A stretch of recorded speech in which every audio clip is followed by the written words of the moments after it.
네, 안녕하세요. 시진핑이 평양에 사실은 이게 달려간 겁니다. 시진핑이 지난번에 이제 평양 간 게 2019년인데 2018년에 미북 정상회담이 열렸었죠. 그리고 2019년 2월 달에 미북 정상회담이 하노이에서 열렸습니다.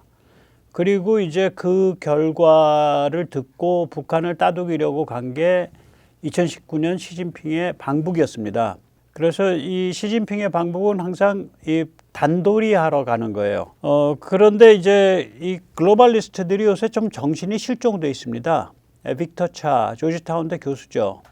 주한 미 대사로 자주 거론됐던 인물입니다. 이제 더 이상 거론 안 되는데 기술적으로는 거짓말이 아니에요. 시진핑이 트럼프 메시지를 전하러 북한 갔다. 뭐 그거 북한 간 김에 전했다, 뭐 언급했다, 이건 말이 되는데 이거 무슨 아무 의미 없는 외교 사기질이거든요. 외교라는 건 사기질이고 거짓말입니다. 전체가. 그 외교관들이 그렇게 얘기를 해요. 그래야 돼요.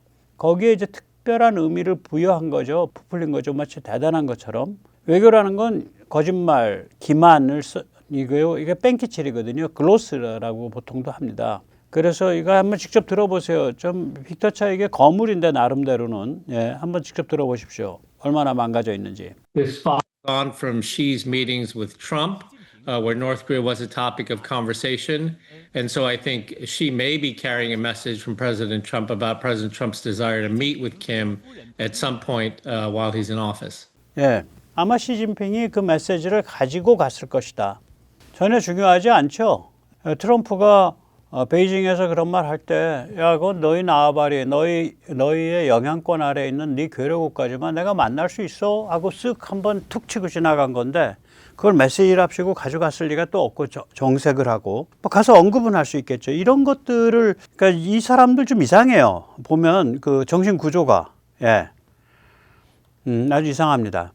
그 다음에 시진핑이 한반도 안정화를 원한다. 그리고 일본 때문에 북한의 핵미사일을 뜯어 말릴 수도 있다. 이런 뜻의 말을 하더라고요. 한번 직접 들어보십시오. 완전 좀 망가졌어. But I think another reason why he's making this trip to North Korea is that Xi Jinping is also worried about Japan. In his meetings with Trump, he complained about Japan's growing military presence, and the president basically responded by saying, you know, Japan is growing its military presence because of North Korea, so you need to do something about the North Korea problem. 예, 그러니까 당연히 트럼프 화법이 그런 식 아니에요. 시진핑이 트럼프 앞에서 지금 뭐 일본이 저렇게 도발적으로 군비를 강화하면 되겠습니까? 그러니까 트럼프는 둘러대는 거지. 야, 그거 북한 때문에 그 촉발된 거 아니야? 네가 북한 네 새끼라면 네가 좀 관리해야지. 그렇게 툭탁거린 얘기인데 이것 때문에 북한 가서 북핵 문제를 뭐 어떻게 논의를 해보려고 갔다. 뭐 이렇게 얘기를 하니까 이 사람 이거 정신머리가 있는 거야. 이 지경까지 망가진 거예요. 글로벌리스트들이. 이 사람 바이든 때만 해도 좀 정신머리가 있는 소리를 가끔 했거든요. 근데 완전히 망가졌더라고 이제. So I think there are two reasons there. You know, one on the one hand, it has to do with North Korea. On the other hand, strategically, it has to do with Japan. 여기에 이제 앞에 첫째 목적은 언급을 안 했는데 제가 이제 그 인용한 부분에서는 그 첫째 목적이 뭐냐면 중국은 항상 한반도의 안정을 원해왔다. 역사적으로. 무슨 한반도의 안정을 원해. 역사적으로 중국이 한국을 항상 침공했지. 그래서 북한에 도발할까 봐, 그 어감이 이래요. 북한에 도발할까 봐 북한에 가서 그걸 안정화시키고 있다. 뭐 시진핑이 완전히 종복 같은 소리를 하고 있더라고. 좀 많이 망가져 있더만. 예, 많이 망가져 있어요.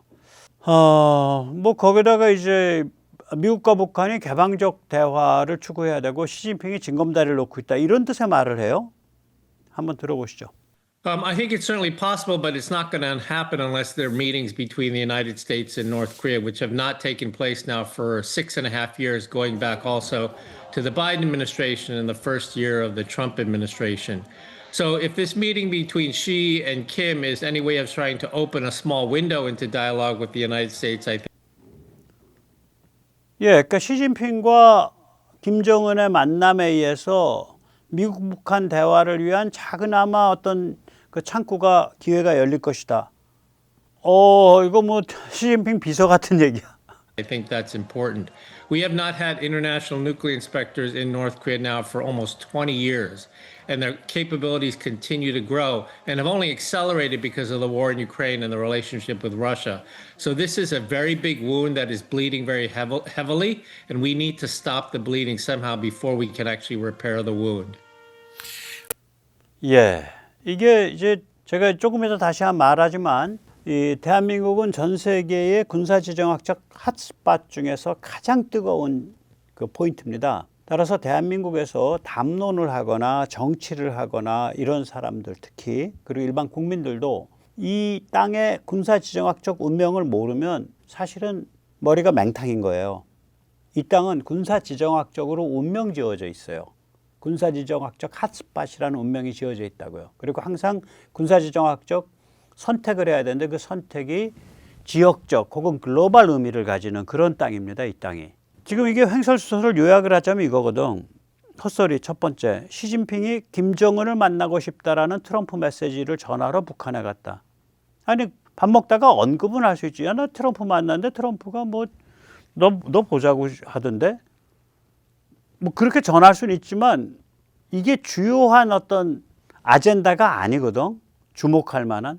두 번째 헛소리. 시진핑은 한반도 안정화를 원한다. 시진핑이 한국에 지금 침투 공작 어마무시하게 하잖아. 한국을 상대로 하이브리드 전쟁을 전개하고 있잖아요. 근데 안정화를 원해? 빅터 차라는 사람이 말하는 한반도 안정화가 난 뭔지 모르겠더라고. 세 번째 헛소리. 시진핑은 김정은을 만나 북핵 미사일이 일본의 군비 강화를 폭발했다는 사정을 말하고 북핵 미사일을 제어하려 시도하는 중이다. 그런 뜻의 말을 하고 있거든요. 헛소리 네 번째. 미국 북한 대화를 과감하게 활성화시켜야 한다. 글쎄요. 지금 미국 북한 대화 타령할 때가 아닌 것 같은데. 참고로 빅터 차는 조선일보 진영의 정신적 스승이라고 불리던 사람이에요. 김무성한테도 그렇고. 예. 좀 그렇습니다. 예. 우리가 냉정한 현실을 좀 봐야죠. 굉장히 냉정한 현실을 봐야 돼요. 요번에 이제 미 국무부의 그 글로벌리스트들, 이 늘공들이 특히 그 근성이 있는데, 좀 으스스하죠. 이번에 이제 미후의 청문회에서 그 하원 외교위원회 부위원장 아이사 의원이 장관한테 여기 이재명 정부가 반미인데 이거 어떻게 해야 됩니까? 이런 식의 말을 물으니까 아니 민주적 제도를 갖고 있기 때문에 뭐 반미 정부가 출현할 수도 있습니다. 그거 어쩌겠어요. 그냥 어떻게든 그냥 끌고 가야죠. 뭐 이렇게 말을 했단 말이에요. 그러니까 결국은 반미 친중이다 얘들은 이거는 그냥 바닥에 깔려 있는 거예요.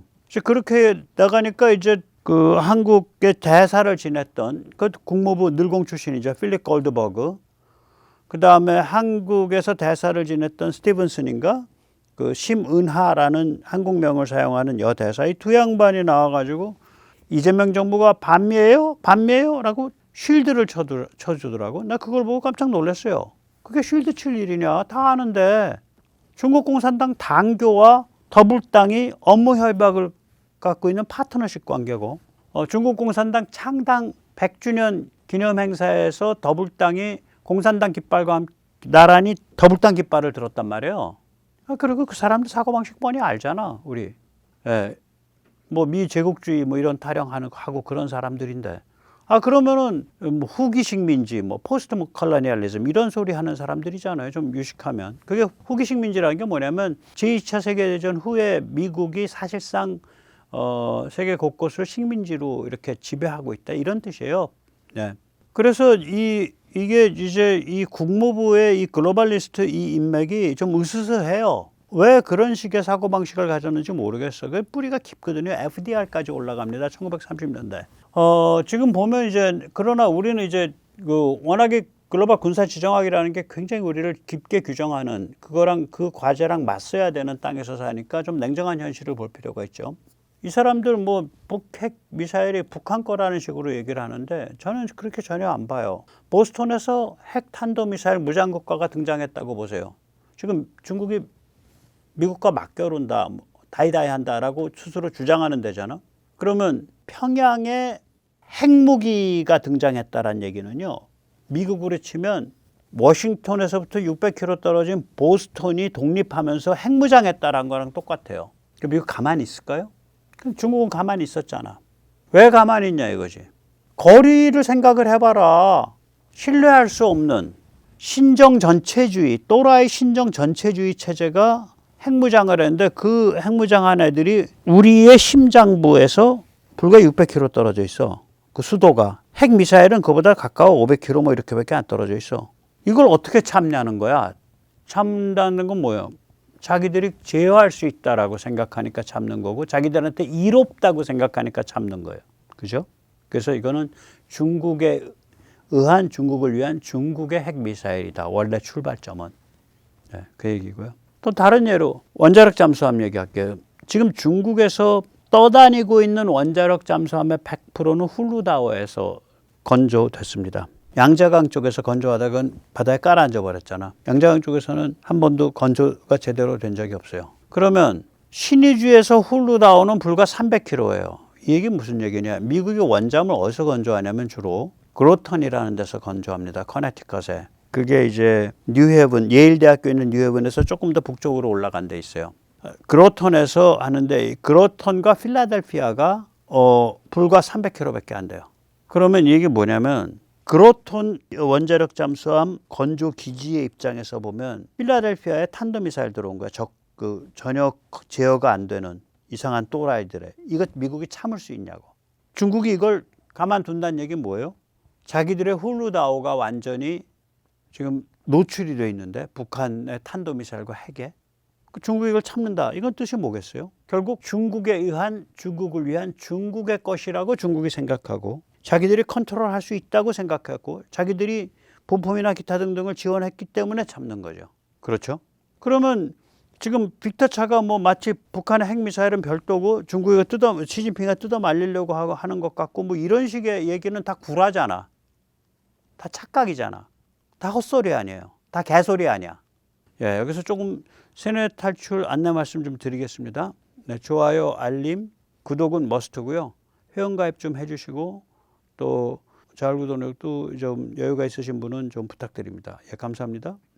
또 다른 현실을 할게요. 이거 사람들이 잘 언급 안 하는데요. 중국이 전 세계에서 유일하게 상호 방위 조약을 맺은 동맹 국가가 있어요.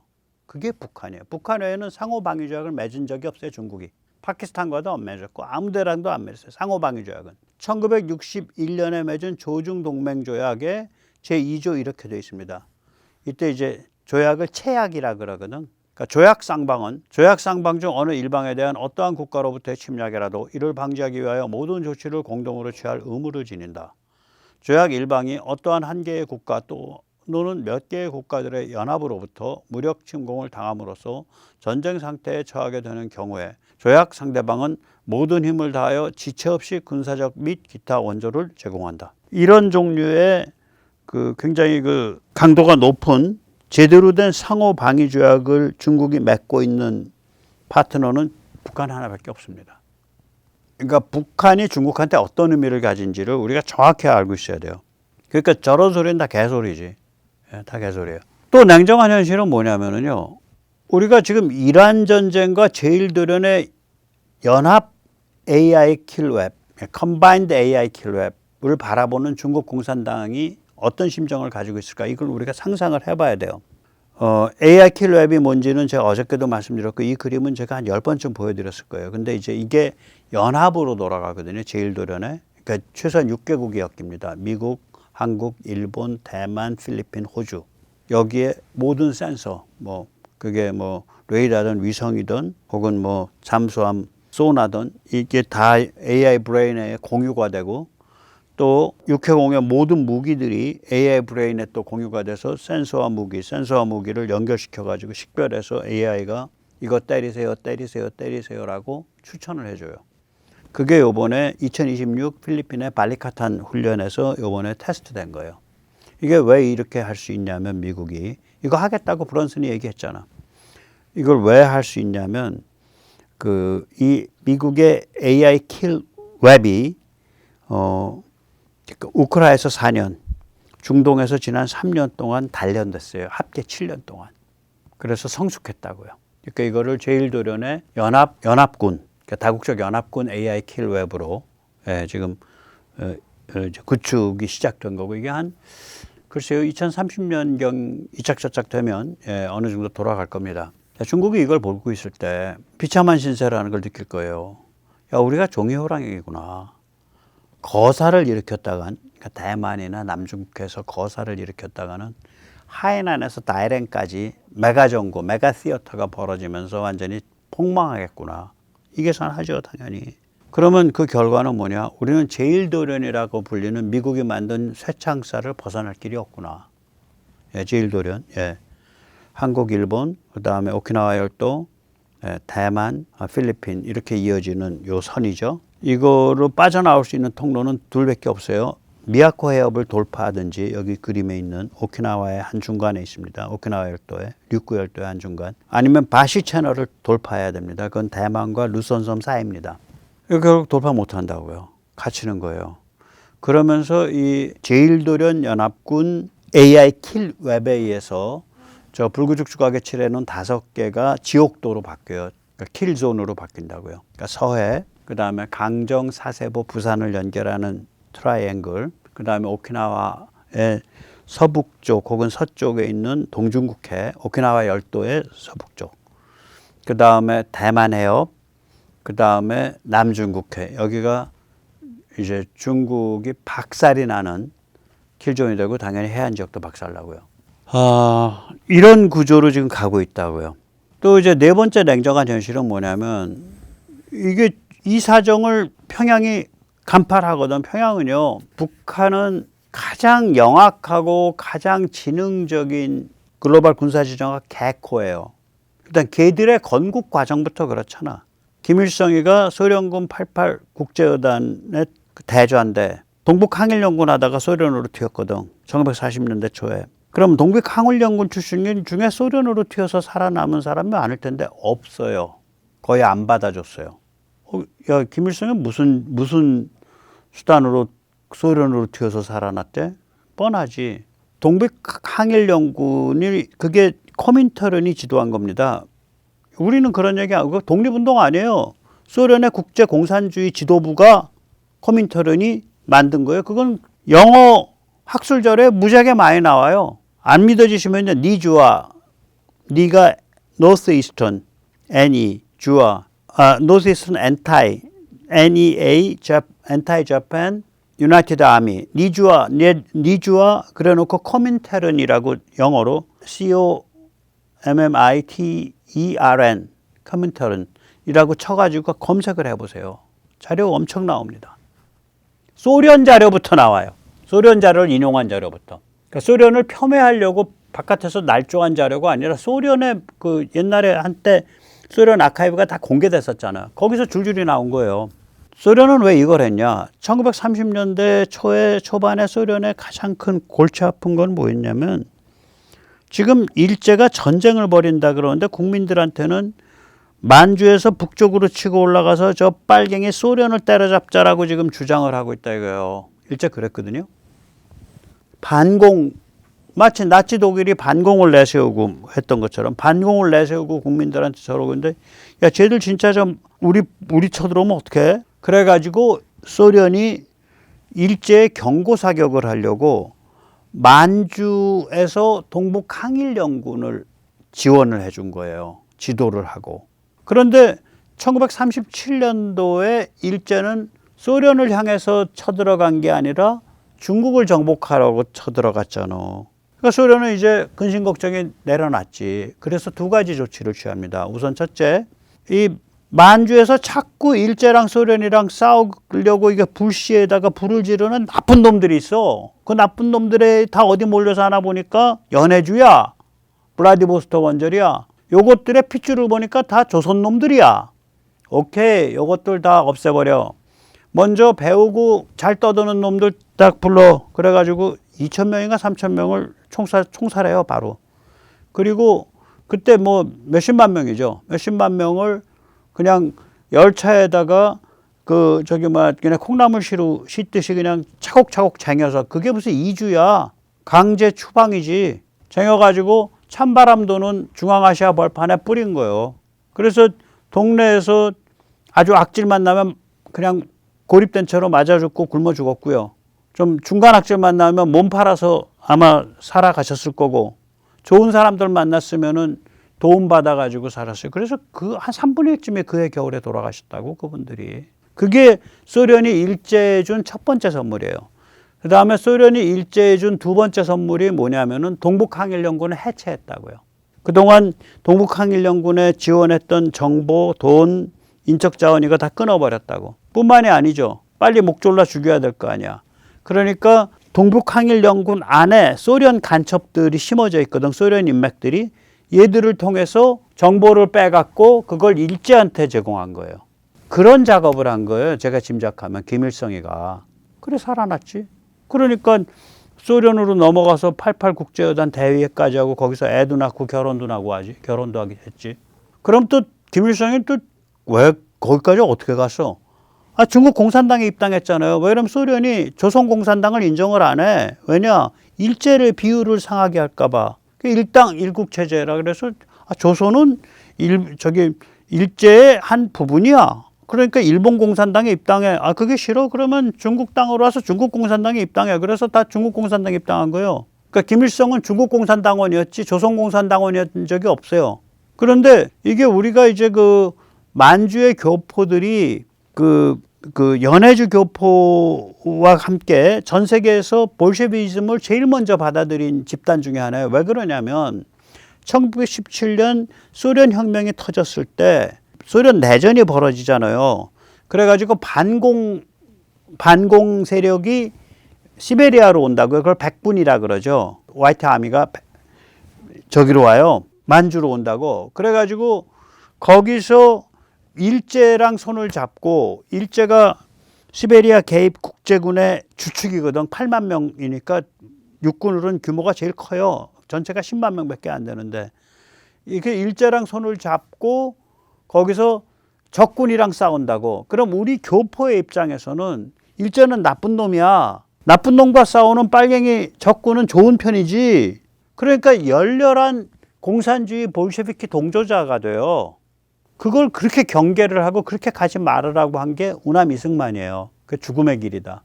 그래가지고 이제 그 만주의 중국 공산당 만주 총국의 한 7, 80%가 조선인들이에요. 이게 굉장히 셌습니다. 그러니까 우리가 소련 공산당에 대한 지지와 그 이해도가 무지하게 높았어요. 그러니까 속아서 이해하는 거지, 이론적인 이해도가. 그래가지고 여기서 이제 만주에서 이제 그런 상황에서 1931년에 만주사변이 일어나잖아. 그러면서 중국인들의 민족 감정이 폭발을 해요. 민족 감정이 폭발을 하니까 제일 먼저 타겟 중에 하나가 뭐냐면 그때 이제 조선 우리 한국인 조선 사람들 교포들이 만주에 가서 뭐 농지도 개척하고 뭣도 하고 하는데 그러면 이제 물길 가지고 다툼하고 이제 그 토백이들하고 이제 어깨 싸움하고 하잖아요. 그걸 일제 헌병들이 대부분의 경우에 그러니까 조선인들의 편을 들어줬었어요. 그러니까 걔들은 가오리봉츠라고 불렀지. 그러니까 이게 일본 헌병을 뒤에 업고서 몽둥이 든 놈들. 그래서 봉츠, 가오리, 고려인, 몽둥이 들고 설치는 놈들. 그 가오리봉츠. 그 지금도 가오리 하잖아. 소분홍들이 한국 사람들 보고 가오리봉츠라고 부르잖아요. 그게 거기서 나온 거예요. 그래서 이 1920년대 말 30년대 초에 만주의 중국인들이 이 조선인들을 굉장히 그러니까 미워했어요. 그 민족 갈등이 있었다고. 그러던 차에 31년에 민족의식 대폭발이 일어나니까 이제 조선인들이 일제의 간첩질을 하고 있다. 그걸 민생단이라고 불러요. 그래가지고 조선인들을 테러를 한다고. 굉장히 많이 죽였어요. 뭐 그냥 사람 잡아다가 작두로 썰어 주겠어요. 그냥 팔 하나 놓고 작두 썰고 다른 팔 놓고 작두 썰고 다리 놓고 작두 썰고 또 다리 놓고 작두 썰고. 근데 그것만 잡아 죽인 게 아니에요. 공산당 안에서도 지금 저 조선인 공산당원들 저거 태반은 일제 간첩이다라 그래서 공산당원들이 숙청했다고요. 그래서 80%에 달하고 있었던 만주 총국의 공산당원 중에 80%에 달하고 있었던 조선인들이 그때 대부분 죽어요. 그때 살아남아, 김일성이가. 그래서 세기와 더불어 해보면 그때 자기한테 은혜를 준 사람들이 죽었고 뭐 이런 얘기가 좀 나오는데 난 개소리라고 봐. 네가 무슨 재주로 살았냐 이거야. 팔아먹은 거죠. 제1제랑 통해요. 거짓 증언하고 팔아먹고. 그래서 살아남은 거지. 그러니까 저 집단은요. 어떤 그런 종류의 글로벌 군사지정학 바람이 이렇게 분다 저렇게 분다를 기막히게 읽고 그걸 활용해서 그 피바다 속에서 자기 권력을 장악하고 그거를 공고히 하는 데 세계 최강의 재능을 가진 집단이에요. 그 집안 족보가. 제가 말씀이 좀 길었죠? 그러니까 지금 이 북한 얘들 입장에서는 이거에 굉장히 훈련된 애들이라고. 굉장히 아주 개코예요, 개코. 얘들 입장에서는 지금 딱 어떻게 보이냐면 중국이 야, 너 지금 이란 핵이 혹시 부담스럽다고 느낀 거 아니야? 너 이란 핵이 부담스러우니까 미국이 이란 잡아먹는 거 아무 저항도 안 하고 그냥 잡아먹으라고 내주고 있는 거지. 야, 그럼 너희 조만간에 우리도 좀 부담스럽게 여겨서 미국한테 팔아 넘기겠다. 이 걱정하죠. 그거 달래주러 뛰어간 거예요, 시진핑 아재가. 근데 왜 이런 문제가 생기냐면 애초에 중국이 문제를 잘못 푼 거예요. 애초에 중국이 북한의 역할에 대해서 두 개의 목표를 설정한 건데 그게 과대망상적 자기 모순이야. 그러니까 서로 어울릴 수 없는 목표예요. 제가 가끔 언급했죠. 첫 번째 목표는 뭐냐면 순망치한, 입술이 망하면 이빨이 시리다. 이거는 군사적 완충지대라는 소리죠. 압록강 도망가게 한국군, 미군 등장하는 거 못 참는다. 이건 다른 말로 하면 전략적 깊이, strategic depth라고 부르죠. 똑같은 얘기예요. 두 번째 목표는 뭐냐? 북한을 핵미사일로 무장시켜서 우리 중국의 거사를 일으켰을 때 동시 패션 거사를 해서 주한미군과 한국과 일본을 차렷 부동자세 하고 동결시킨다. 그 역할을 북한이 한다. 그리고 우리는 대만 해협과 혹은 남중국해에 제한전을 유도해서 제한전으로 이 대만을 집어먹거나 남중국해를 돌파한다. 뭐 이런 거죠. 그러면 이거는 좀 미치광이 같은 소리인데 왜냐? 아니 순망치한으로 지금 완충 버퍼를 해야 되는 집단을 그런 파트너를 핵무장 깡패 칼잡이로 만들어? 핵무장 깡패 칼잡이가 되는 순간 안정적이질 않고 굉장히 불안정해지는데 그러니까 안정성을 가장 중시해야 되는 완충지대라는 운명과 필연적으로 불안정하게 될 수밖에 없는 핵무장 깡패라는 운명이 한솥 안에 들어가서 버무려질 수 있다라고 생각하니 이게 미친놈들 아니야. 중국 공산당이 미친 생각한 거예요. 그 지금은 굉장히 이제 불안정해지고 점점 부담스러워질 거예요. 북한이. 그러니까 자기들을 자기 발을 자기 도끼로 찍었지. 감당이 안 될 거라고. 평양이요. 저게 핵이라는 게 그렇잖아. 처음에 갔다 올 땐 충성하겠습니다. 부품도 다 받고 어쩌고 저쩌고 해서 뭐 다 받들어 모시고 납작 엎드리지. 핵과 탄도미사일 갖춘 다음에 어느 정도 기술 파악하고 어느 정도 뭐 좀 될 것 같고 특히 러시아 쪽에서도 부품 받고 이러면 그 다음에 뭐 어떻게 나오겠어요? 형님 우리 덜 챙겨줄 거야? 이러고 어떻게 살라 그래? 형님 뭐 우리 동시 패션 한다며? 오케이 뭐 할 수도 있는데 그러려면 평소에 잘 챙겨줘야지. 통불불량이 돼요. 이걸 통제불가 불량자산이라고 저는 번역을 하거든요. 로그를 이제 찾으면 악당 이렇게 나오는데 아니에요. 이 군사지정학이나 이 그 첩보 이런 데서 보면 로그라는 거는 통제불가 불량자산화된 사람 혹은 세력을 로그라 그래요. 평양이 지금 통제불가 불량자산화되고 있다고요. 당연하죠. 보니까 뭐 정의호랑이네. 뭐 입으로만 뭐 대만 침공 떠들고 미국 앞에서 꼼짝 못하는구만.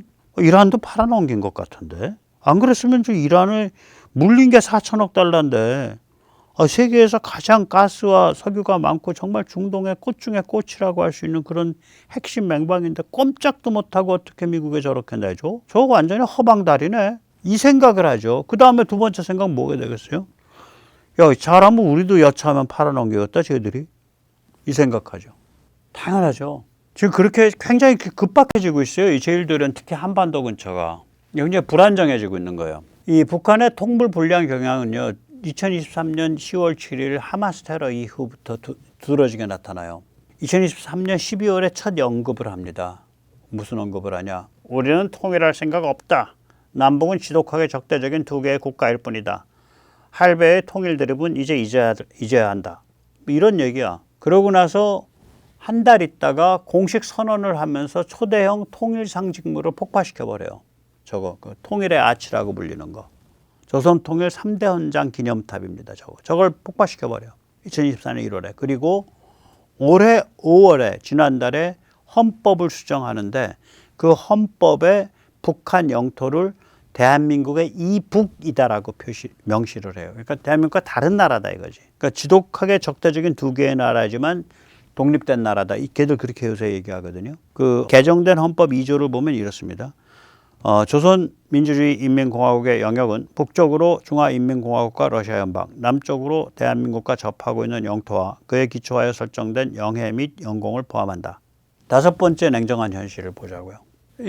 이러한 이 통불불량, 통제불능 불량자산 경향은 이제 결국은 17 테러 이후부터 두드러졌는데 저렇게 헌법까지 고친다는 건 뭐냐면 이게 중국에 보내는 메시지예요. 저 헌법 국내엔 필요 없어.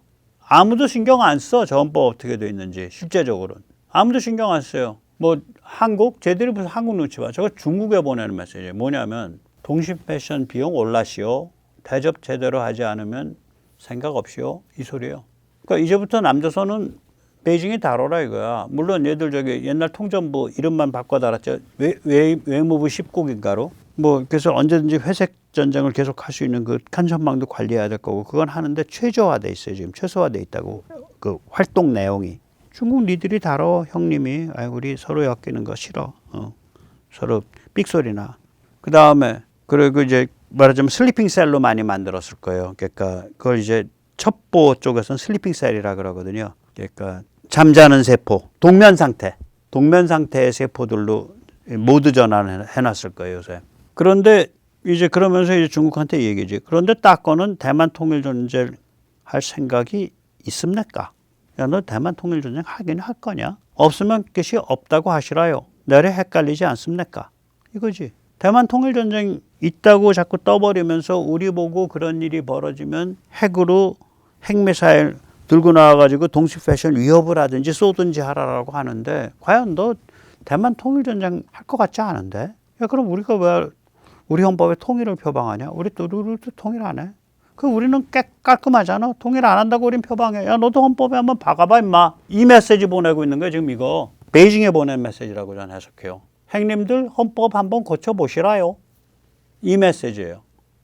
로그화되고 있는 거죠. 그러니까 통불불량으로 통불불량 자산으로 바뀌고 있는 거예요. 통제불능 불량 자산으로. 거기다가 이제 러시아랑 밀착했잖아요. 이건 중국의 무기력에 대한 위로냐 조롱이냐. 저는 이거 보면서 참 이게 위로냐 조롱이냐. 어차피 닦아도 러시아 패배하면 큰일 아닙니까? 우리가 러시아 지원에 팔 걷어붙이고 나서려 하는데 섭하십니까? 러시아 지원한 김에 러시아와 상호 방위조약 비스무리한 것 맺으려 하는데 섭하십니까? 이거죠. 그러니까 조선민주주의인민공화국과 러시아聯邦 사이의 포괄적 전략적 동반자 관계에 관한 조약 2024년에 맺었죠. 제4조에 보면 이렇습니다. 쌍방 중 어느 일방이 개별적인 국가 또는 여러 국가들로부터 무력 침공을 받아 전쟁 상태에 처하게 되는 경우 타방은 유엔 헌장 제51조와 조선민주주의인민공화국과 러시아聯邦의 법에 준하여 지체 없이 자기가 보유하고 있는 모든 수단으로 군사적 및 기타 원조를 제공한다. 이 유엔 헌장 51조가요. 방어적 전쟁이에요. 그러니까 비례성이 있어요. 그러니까 상대방이 예를 들어서 뭐 침공을 해와 가지고 뭐 한 15km 정도 진격했어. 그러면 그걸 퇴치하고 뭐 올라가더라도 한 5km만 올라가. 그거 명분 달아 가지고 상대방 다 쓸어버리지 마. 이거예요. 그러니까 그 비례성이 있다고 상대방의 침공 파워에 관한 그 포스에 관해서 그 정도에 상응하는 정도만 반격해라. 뭐 이런 비례성이 있어요. 유엔 헌장 51조. 이거 왜 박았겠냐고요. 러시아가 자기 안전판 만든 거지. 말려 들어가서 무한정 빠지기 싫으니까. 자, 이렇게 아주 그 지금 막 그 살벌한 판이 벌어져 있는데 아까 보세요. 그 국무부 글로벌리스트랑 아주 진한 관계에 있는 빅터 차 나와가지고 헛소리 하고 있잖아, 완전히. 완전히 헛소리예요. 제 관점에서 보면. 거짓말 구라를 치고 있다고. 그 정신이 실종된 거야, 지금. 본인 자신이.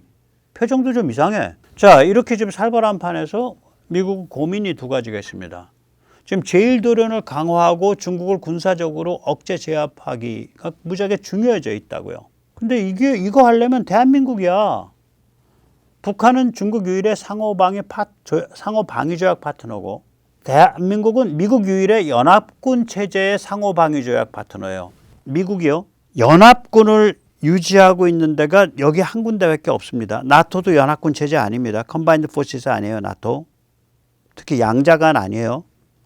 없어요, 한 군데도. 양자간 연합군 체제가 없어요. 여기는 한미 연합사잖아요. 그래서 전자권 문제 굉장히 조심해서 다뤄야 돼요.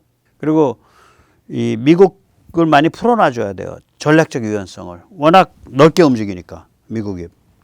아니, 생각을 해보세요. 미국에 지금 V28인가? 그 플라라, 미 육군에서 들여오고 있는 저거. 1,몇백 킬로 아니야? 헬기의 그 작전 반경이. 헬기 작전 반경이 1,몇백 킬로인데, 그건 또 급유 없이. 그걸 어떻게 그걸 왜 꽁꽁 묶으려 그래요? 우리가 더 불리하지. 그리고 직접 얘기하잖아요, 브런슨이. 대한민국은 중국 심장부, 여기에 들이대어진 단검이다. 이렇게 얘기를 하잖아요. 물론 아시아 심장부라 그랬지만 아시아 심장부가 어디에 중국 심장부지. 따라서 미국의 고민은 지금 뭐냐면 어느 때보다 한국의 군사 지정학적 의미가 커지고 있는데 이게 리짜이밍과 종북의 권력을 장악하고 있으니까 이거 되겠나? 이게 이제 미국의 고민이에요. 이게 첫 번째 고민. 그 다음에 두 번째 고민이 이게 경제랑 관계된 건데요. 경제 신냉전이랑 관계된 건데 이 배경을 좀 알아야 그 미국 경제 신냉전에 관한 고민, 그 한국과 관련된 고민을 우리가 이해를 해요. 중국 일단 경제 신냉전에서 중국 위기가 굉장히 심합니다. 미국이 신냉전 펼치든 안 펼치든 간에 중국은 경제 구조가 개판이죠. 조금 이따 말씀드릴게요. 그리고 서방 선진국과는 동떨어진 상태죠. 근데 벌써 인구 붕괴 및 노령화가 왔어요. 출산율이 1.0입니다. 계속 낮아집니다. 0.8, 0.7, 0.6, 0.5까지 낮아질 겁니다. 10년 안에. 저 장담합니다. 한편 한국은 지금 반등했죠. 0.99까지 올라갔어요. 올해 안에 중국과 한중 역전이 일어날 수 있어요. 4분기 혹은 월별로 따지면. 중국이 뭐 월별 통계 발표할지 몰라도. 뭐 한국이 잘하면 일본도 이제 따라잡아 한일 역전할 수도 있죠. 일본은 1.14쯤 됩니다. 네. 출산율이 이제 fertility rate라 그러죠. 예, 그거죠. 그 다음에 경제를 보면요. 이게 민부 인구 구조 말고 민부 박탈, 외환 박탈 구조예요. 제가 한번 설명드린 적이 있어요. 이게요, 이 GDP 공식을 가지고 하면 이게 그냥 자동적으로 이런 공식이 나와요. 이게 뭐냐면 정부 재정 적자든 뭐 정부 재정 흑자든 정부 재정 적자의 플러스 값, 그러니까 절대값 씌운 거. 우리가 적자라 그러면 마이너스라고 생각해야 되잖아요. 근데 정부 재정 적자가 5천억이 났다 그러면 마이너스 5천억이 아니라 플러스 5천억. 그거 그 값하고 무역 수지, 수출 마이너스 수입. 그러니까 정확히 표현하면 상품 수지죠. 트레이드 밸런스. 이 두 개를 더한 거는 항상 초과저축이랑 동일해야 돼요. 초과저축이라 그러면 뭐 은행에 그냥 박아놨는데 그게 대출로 돌아가지 않은 거, 아니면은 베개에다가 집어넣은 거, 아니면 싸가지고 마늘밭에 묻은 거, 아니면 금붙이 같은 거 사가지고 짱 박아놓은 거, 은이나 금 가지고. 그런 은금은 바깥에서 또 사와야 되니까. GDP의 10% 정도가 중국의 재정 적자예요. G-T가. GDP 5% 정도가 무역 흑자예요, 지금. 그러면 두 개 합치면 GDP의 15%야. 이게 초과저축이 돼야 돼. 이거 이제 경상수지로 계산하면 무역수지, 그러니까 상품수지 말고 경상수지로 계산하면 좀 줄긴 해요. GDP 한 12, 3%로 줄어요. 어쨌거나 굉장히 큰 양이 그 초과저축으로 감당이 돼야 돼. 메꿔져야 돼요. 그럼 저축 그냥 무조건 돈을 짱 받게 하려면 어떻게 해야 돼? 민부를 파괴해야 돼요. 민간 영역에서 돈이 못 돌게 해야 돼요. 국민을 가난하게 만들어야 돼요. 국민이 불안해져야 돼요. 그래야 돈이 짱 박혀요. 이거라고요. 우리가 노령화 사회가 되면은 그 소비가 위축되고 국내 경기가 굉장히 이게 그 쪼그라드는 위험성이 있거든요. 그럼 그 위험성도 모르고 지금 리짜이밍 개판 친 거예요. 왜 그러냐면 죽음이 다가오잖아. 노인의 입장에서 보면. 저도 이제 그걸 느끼는데 67에 불과하지만. 그리고 돈 벌 기회라는 건 점점 없어지잖아요. 그러니까 안 쓴다고. 안 써. 경제 돈이 돌질 않아요. 노인 인구가 많아지면 비중이. 똑같은 거죠. 국민이 가난해지고요. 그러니까 돈 벌 기회가 없고 민부가 파괴되고 불안해지면 짱박아진다고 자산이. 주식 투자할 때도 없고 부동산 투자할 때도 없고 짱박아지죠. 이거의 정책 비밀이. 그래서 2020년 8월 달에 그렇게 무지막지한 3홍선 정책으로 하루아침에 부동산을 목졸라 죽여버린 거예요. 연착륙 안 시키고. 일부러 경착륙 시켰다고요. 민부 파괴하려고. 제가 보면 그래요. 이렇게 악랄한 집단이에요. 이걸 저는 민부 박탈이라고 부릅니다. 다른 건 외환 박탈이죠. 엄격한 외환 통제. 그래서 막대한 외화를 공산당이 소위 전략적 목적으로 활용하죠. 원래는 이게 다 외환 바꿔가지고 뭐 바깥에 들고 나가고 뭐 수입하고 뭐 투자하는 게 다 풀려야 되잖아요. 저 정도로 달러를 벌어들이고 있으면. 경상수지 흑자가 한 7천억 달러 좀 넘었는데 2025년에 무역 수준이 1조 달러 넘었지만 서비스 수지, 본원 소득 수지, 이전 소득 수지에서 많이 빠져나가기 때문에 한 3, 4천억 달러 빠져나가요, 중국이. 그래서 7천억 달러 좀 넘어요. 그러니까 민부 박탈을 해야 되는 체제니까 당연히 농민공 못 풀어주죠. 국민을 가난하게 만들어야 되는데 농민공을 어떻게 푸냐고. 저게 저런 체제예요. 저거가. 재정적자 내면 권력 유지하기 좋지. 세금 안 걷고 돈 쓰는데 당연히 권력 유지하기 좋죠. 저런 체제, 아주 흉악한 체제라고. 이게 중국 특색 경제 모델이에요. 이게 파산했거든 지금. 자, 그러면 이제 아까도 보셨잖아. 뭐 군사적인 건 제껴놓고더라도 인구 구조가 파산했고 경제 모델이 파산했다고요. 그러면은 이게 신냉전을 가차없이 전개해서 성공시킬 수 있는 찬스잖아요. 대성공 찬스 아니야. 경제 신냉전 대성공 찬스죠. 중국에 대해 첨단 기술, 첨단 투자 막고 중국을 미국 에너지 지배력으로 가두고 베네수엘라 빼오고 이란 중동 빼오면 가둬지는 거죠, 완전히. 글로벌 해상 운송 초크 포인트에서 중국 영향력을 붕괴시키죠. 파나마, 호르무즈, 북극해, 말라카, 홍해. 말라카는 지금 인도네시아랑 그렇게 딜을 쳤죠. 그 다음에 바다 AI를 통해 지식노동 생산성에서 중국을 확실히 낙오시킨데 이건 뭐 낙오시킬 것도 없이 중국이 스스로 만리방학벽 쏴가지고 갈라파고스로 가버려가지고 스스로 낙오되고 있죠. 바다 AI는 오션 AI 제가 만든 용어죠. 뭐냐면 영어를 공용어로 삼은 전 세계 지식정보 상징의 바다에서 서식하고 진화하는 AI예요. 물론 우리가 묻거나 말할 때는 한국어로 하지만 그 밑바탕의 로직은 영어를 공용어로 해서 돌아가고 있대요. 그렇게. 그래서 이걸 이제 뭐 그쪽 전문가 용어로는 LLM 거대 언어 AI라 그러는데 거대 언어라 그러면 잘 감이 안 와닿잖아요. 그래서 저는 바다 AI. 근데 바다가 뭐야? 아, 서식지야. 근데 그게 뭐냐고? 영어를 공용어로 삼은 전 세계 지식정보 상징의 바다야. 그리고 그 AI는 그걸 서식지로 삼아서 진화해. 그러면 좀 이렇게 개념이 오시잖아. 그 다음에 크립토 머니를 포함해서 이제 금융 지배력을 강화한다. 뭐 이런 것들을 지금 그냥 세트로 밀어붙이고 있고 이게 성공이 그냥 거의 99.9%까지 와 있단 말이에요. 그리고 또 대한민국, 미국의 가장 이상적인 경제 파트너이기도 해요. 미국이 가려운데 대한민국이 다 가서 막아줄 수 있다고. 이런 절호의 찬스가 왔는데 리짜이밍 종중이 한국을 하이제킹해서 한국 경제를 하이제킹해서 베이징으로 몰아낼 위험성이 상존해? 이건 경제 신냉전이 실패한다는 소리잖아. 미국의 가장 이상적인 경제 파트너가 없어진다는 얘기야. 그 적의 편으로 귀순인지 변절한다는 거 아니야. 적진영으로. 참을 수 있냐고요. 그래서 이게 경제 신냉전 실패하고 미국의 가장 이상적 경제 파트너가 상실되는 이런 상황인데 당연히 참을 수가 없죠. 그래서 이게 세계에서 가장 뜨거운 핫스팟이거든요. 제가 the hottest spot of all the hotspots. 모든 핫스팟 가운데 가장 뜨거운 핫스팟인데 여기서 중국 사랑 불장난을 하는 자들이거든. 군사적 정학적 핫스팟 얼마나 핫스팟인지 보세요. 북한은 중국 유일의 상호방위조약 파트너고 대한민국은 미국 유일의 연합군 체제의 상호방위조약 파트너야. 여기서부터 딱 나와. 그 다음에 대한민국은 중국 심장부, 베이징 및 샹하이 이북 해안지대에 들이대어진 단검이에요. 그러니까 자꾸 KF-21 뜯어 말려. KF-21은 날아 올라가면 이제 미사일이 차여지고 그 미사일은 미국 입장에선 그래 해 이거지. 대놓고서 제즈미아를 공급하면 안 되지만 1000km 가는 우리가 벙커 버스터로 800km 간다는 얘기는 벙커 버스터 아니라 일반 고폭탄 탄두로 바꾸면 1000km 간다는 소리예요. 그거 제가 말씀드렸잖아요. 벙커 버스터는 일단 껍데기가 무거워. 두툼한 쇠로 돼야 돼.